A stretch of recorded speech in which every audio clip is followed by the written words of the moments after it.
പൊതുജനം കഴുതയല്ല സാർ ഇനി പോകുന്നത് എറണാകുളം കലൂരിലെ ജവഹർലാൽ നെഹ്റു രാജ്യാന്തര സ്റ്റേഡിയത്തിലേക്കാണ്. കേരളത്തിന്റെ അഭിമാനമാണ് നെഹ്റു സ്റ്റേഡിയം. എത്രയെത്ര വമ്പന്മാരാണ് നെഹ്റു സ്റ്റേഡിയത്തിലെ ഗ്രൗണ്ടിൽ മിന്നും പ്രകടനം കാഴ്ചവെച്ചത്. ആ അഭിമാന സ്റ്റേഡിയത്തെ ചൊല്ലിയാണ് ഇപ്പോൾ വിവാദം. മെസ്സി വരുമെന്ന് പറഞ്ഞു തുടങ്ങിയ സ്റ്റേഡിയത്തിന്റെ അറ്റകുറ്റപ്പണിയുടെ ഗതി ഇനി എന്താകുമോ എന്തോ.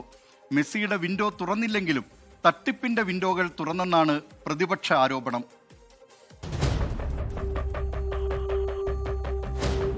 മെസ്സിയെ കാത്ത് മുഖം മിനുക്കാനൊരുങ്ങിയതാണ് കലൂരിലെ നെഹ്റു സ്റ്റേഡിയം.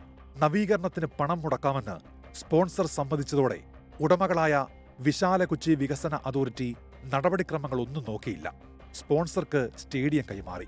കരാറുണ്ടോ, നടപടിക്രമം പാലിച്ചോ എന്നൊന്നും വ്യക്തമല്ല. വിശാല കൊച്ചി വികസന അതോറിറ്റി അഥവാ GCDAയുമായി കരാറില്ലെന്ന് സ്പോൺസർ സമ്മതിക്കുന്നു. ഞാൻ SKF ആണ്, എനിക്ക് GCD ഒരു ബന്ധമില്ലല്ലോ. ഞാൻ SKFന്റെ അടുത്തതാണ്. കാരണം SKF ആണ് ഇതിന്റെ കളി നടത്തേണ്ട അതോറിറ്റി. കൊച്ചി സ്റ്റേഡിയത്തിന് FIFA അപ്രൂവൽ ഇല്ലാത്തതുകൊണ്ട് FIFA അപ്രൂവൽ കിട്ടുന്നതിന് വേണ്ട നിർമ്മാണ പ്രവൃത്തികൾ നടത്തി അത് FIFA ഇന്റർനാഷണൽ സ്റ്റാൻഡേർഡ് ഉയർത്തണം. അത് ഉയർത്തുക എന്ന് പറയുന്നത് ഈ പറഞ്ഞ ഒരു മാസം കൊണ്ട് ചിലപ്പോൾ നടന്നോണില്ല എന്ന് ചോദിച്ചപ്പോഴാണ് എന്നോട് ഇത് നടത്താൻ കഴിയുമോ എന്ന് ചോദിക്കുന്നത്. ആ നടത്തിലാക്കാൻ കഴിയുമെന്ന് ചോദിച്ചാൽ നമ്മൾ നടത്തുന്നില്ല, അല്ലാതെ എനിക്കിതിനകത്ത് അജണ്ടയില്ല. സ്പോൺസറെ സ്റ്റേഡിയം ഏൽപ്പിച്ചതിൽ അഴിമതിയുണ്ടെന്ന് കോൺഗ്രസും BJPയും ആരോപിക്കുന്നു. കോൺഗ്രസ് നേതാക്കൾ സ്റ്റേഡിയത്തിലെത്തി നിലവിലെ സ്ഥിതി വിലയിരുത്തി. ഇതിന്റെ പുറം ജോലികൾക്ക് ഗ്രൗണ്ട് നവീകരണത്തിന് എത്ര രൂപയാണ്, ഇന്റേണൽ ഗ്രൗണ്ട് നവീകരണത്തിന് എത്ര രൂപയാണ്, ഇതിന്റെ ചെയറുകൾ മാറ്റുന്നതിന് എത്ര രൂപയാണ്, ഇതിന്റെ ഫ്ലഡ് ലൈറ്റ് മാറ്റുന്നതിന് എത്ര രൂപയാണ്, അങ്ങനെയുള്ള മൈന്യൂട്ട് ആയിട്ടുള്ള ബ്രേക്കപ്പ് ഡീറ്റെയിൽസ് ഉണ്ടെങ്കിൽ നമുക്ക് 70 കോടി എങ്ങനെ ചെലവഴിച്ചു എന്ന് കാൽക്കുലേറ്റ് ചെയ്യാൻ സാധിക്കും. GCDAയുടെ സമ്മതത്തോടു കൂടിയാണോ ഈ 70 കോടി? GCDAക്ക് അറിയോ ഇതെങ്ങനെയാണ് സ്പെൻഡ് ചെയ്യുന്നതെന്നുള്ളത്. അപ്പൊ അങ്ങനെ ഒരുപാട് ചോദ്യങ്ങൾ. രാജ്യാന്തര തലത്തിൽ തന്നെ ചരിത്രമാകാവുന്ന ഒരു കായിക മാമാങ്കത്തിനാണ് കേരളം കാത്തിരുന്നത്.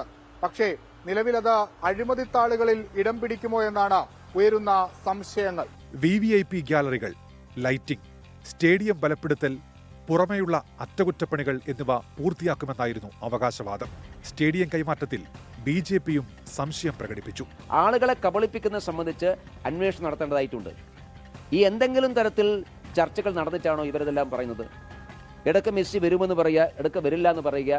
അപ്പോൾ ഇതിനെ സംബന്ധിച്ച് ജനങ്ങൾക്ക് സംശയമുണ്ട്. ആ സംശയം ദൂരീകരിക്കാൻ ആവശ്യമായിട്ടുള്ള അന്വേഷണം നടത്തണം എന്നുള്ളതാണ് BJPയുടെ ആവശ്യം. കരാറുണ്ടോ എന്ന് കായിക മന്ത്രി V അബ്ദുറഹിമാനോട് ചോദിച്ചാൽ മൗനമാണ് മറുപടി. ചട്ടവിരുദ്ധമായി സ്റ്റേഡിയം സ്പോൺസറെ ഏൽപ്പിച്ചതിന് പിന്നിലുള്ള കള്ളക്കളിയെക്കുറിച്ച് നോ പ്രതികരണം. മെസ്സിയുടെ വരവുമായിട്ട് ബന്ധപ്പെട്ട് ഈ ഹൈബിയുടെ ഗുരുതരമായ അറിയില്ല അത് പറയുന്നത് ഈ മറയത്ത് നിർത്തി ഉണ്ടാക്കിയ എഗ്രിമെന്റ് ആണ് എന്നാണ് പറയുന്നത്. മറയത്ത് നിർത്തി എഗ്രിമെന്റ് ആണ് എന്നുള്ളത്. മെസ്സിയും വരുന്നില്ല, വരുമാനവും നിലച്ചു എന്ന അവസ്ഥയിലായി സ്റ്റേഡിയത്തിലെ വ്യാപാരികളുടെ കാര്യം. ഒരു മാസത്തേക്ക് കടകൾ അടച്ചിടാനാണ് നിർദ്ദേശം. ശരിക്കും ഒരു ദുരൂഹത നമുക്ക് തോന്നുന്നുണ്ട്. കാരണം ഇത്രയും വലിയൊരു ഈവന്റ് ഇങ്ങനെ ഒരു സ്പോൺസറെ ഏൽപ്പിച്ചുകൊണ്ട് ഇത് ശരിക്കും ഒരു അഴിമതിയുടെ നിഴൽ ഇതിന് മുമ്പിൽ കാണുന്നുണ്ട്. കാരണം വ്യാപാരികളെ സംബന്ധിച്ച് ശരിക്കും ഈ ഒരു ഇങ്ങനെ വരുന്ന ഈവന്റ് ഒക്കെ ഒത്തിരി കച്ചവടങ്ങൾ നമുക്ക് കിട്ടാൻ ചാൻസ് ഉള്ളതാണ്. നമ്മൾ അതിനെ സ്വാഗതം ചെയ്തുകൊണ്ട് തന്നെ മുമ്പോട്ട് പോയത്. പക്ഷേ ഈ ഒരു അവസ്ഥയിൽ ഇനിയുള്ള മത്സരങ്ങൾ പോലും ഇവിടെ നടത്താൻ പറ്റാണ്ട് ഇത്ര മത്സരത്തെ ബേസ് ചെയ്താണ് അത്യാവശ്യം കച്ചവടങ്ങൾ വ്യാപാരികൾ കിട്ടുന്നത്.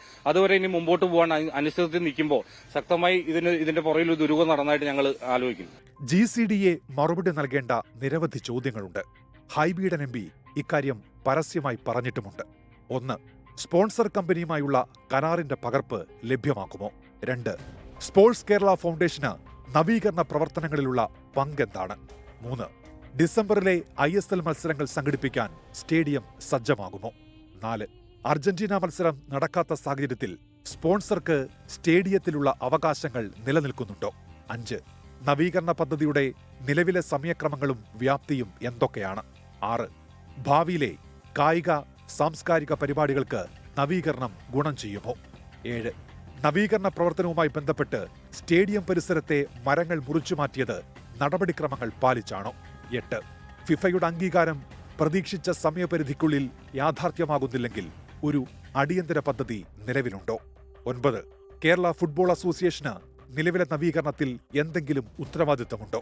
ഉത്തരം പറയേണ്ടത് GCDAയും കായിക മന്ത്രിയുമാണ്. മെസ്സിയും അർജന്റീനയും കേരളത്തിലേക്ക് വരുന്നതും അതുവഴി കേരളത്തിന്റെ സ്പോർട്സ് മേഖല സമഗ്ര വികസനത്തിലേക്ക് പോകുന്നതുമൊക്കെ അങ്ങേയറ്റം അംഗീകരിക്കപ്പെടുകയും അഭിനന്ദിക്കപ്പെടുകയും ചെയ്യേണ്ട കാര്യം തന്നെയാണ്.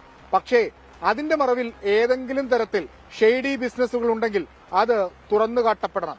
കൊച്ചി സ്റ്റേഡിയത്തിൽ നിന്ന് വിഷ്ണു സുരേഷ്, 24. ലോകത്തെവിടെയായാലും ഏത് സമയത്തും 24 വാർത്തകളും ഓഗ്മെന്റഡ് റിയാലിറ്റി പാക്കേജുകളും എക്സ്പ്ലെയിനറുകളും വിശദമായി കാണാൻ ഞങ്ങളുടെ യൂട്യൂബ് ചാനൽ നിങ്ങൾക്ക് സബ്സ്ക്രൈബ് ചെയ്യാം.